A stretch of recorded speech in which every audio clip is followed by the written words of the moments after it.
এই রাস্তা পার হলে নাকি মানুষ আর আগের মানুষ থাকে না। ড্রাইভার হঠাৎ ফিসফিস করে বলল, জানালার বাইরে কেউ হাত নেড়েছে, কিন্তু বাসে তো কেউ নামেনি। গভীর রাতে গ্রামের বাড়ি ফেরার জন্য শেষ বাসে উঠেছিল নাবিল।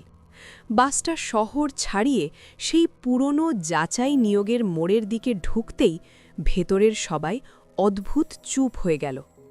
লোকজন বলে, ওই জায়গায় মাঝরাতে এমন কিছু দেখা যায় যাকে দেখলে চোখ ফেরানো যায় না।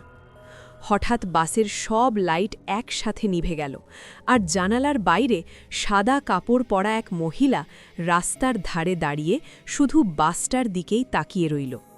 কন্ডাক্টর কাঁপা গলায় বলল, কেউ জানালা খুলবেন না, ও ডাকলে সাড়া দেবেন না। কিন্তু ঠিক তখনই পেছনের সিটে বসা এক বৃদ্ধা ফিসফিস করে বলে উঠলেন, ও আমার মেয়ের মতো।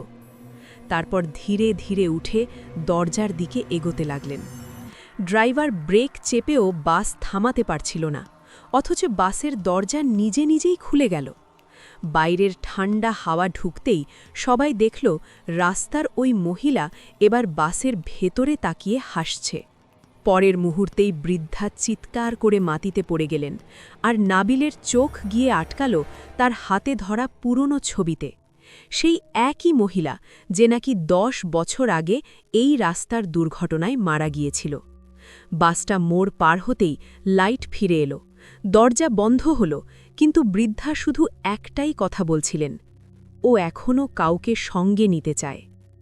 আপনি হলে ওই বাসের শেষ পর্যন্ত বসে থাকতেন নাকি মাঝরাতেই নেমে যেতেন? কমেন্টে জানান।